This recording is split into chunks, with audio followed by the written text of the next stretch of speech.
Grupp ta' ġurnalisti internazzjonali qed jingħaqdu mal-appell tal-kap tal-Oppożizzjoni u tal-Partit Nazzjonalista Adrian Delija biex il-Gvern ifittex iwaqqaf inkjesta indipendenti ħalli jiġu mistħarġa l-fatti vera kif seħħew fil-każ tal-qtil tal-ġurnalista Daphne Caruana Galizia li seħħ sena ilu.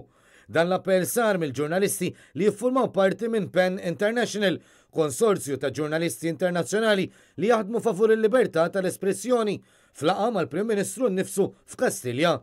Iżda t-talba tal-ġurnalisti jidher li Muscat ma kommettix ruħu li l-inkjesta tinfetaħ malajr.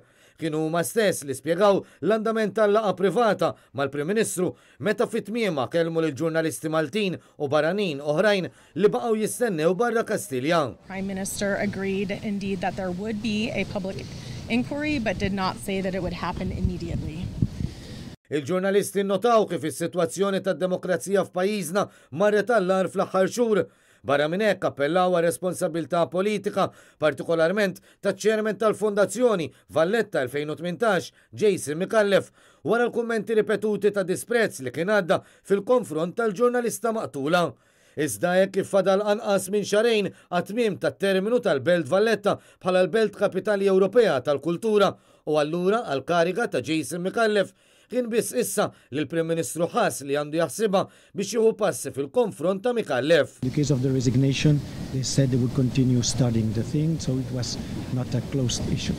Sa dan it-tant waqt li l-ġurnalisti internazzjonali kienu qed jagħtu l-kummenti tagħhom fit-tmiem il-laqa, il-Ministru tal-Ġustizzja Owen Bonnici u s-Segretarju Parlamentari responsabbli mill-Fondazzjoni Valletta 2018, Deo De Battista, li kienu preżenti għall-laqa, deru ħerġin inkiss mill-Bipewlieni ta' Kastilja akkumpanjati mill-kap tas-Sigurtà tal-Prim Ministru. Iżda mwaqqaf mill-ġurnalisti, il-Ministru Owen Bonnici ħassu skomdu jikkummenta dwar Jason Micallef.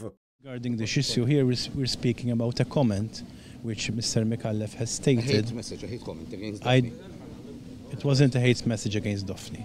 Bl-istess mod ħarab milli jwieġeb jekk jaħsibx li l-eks segretarju ġenerali tal-General Workers Union Tony Zarb għandu xitneħħa mix-xirka tal-mertu ta' ġieħi Repubblika wara kummenti dispreġattivi fil-konfront ta' Daphne Caruana Galizia. Ministru Tony Zarb ħadd naħulu ġieħi Repubblika, tkellimna fuq il-hate speech. Jien diġà għamilt l-appell tiegħi sabiex kull min għandu funzjoni pubblika jaġixxu jitkellem mod illi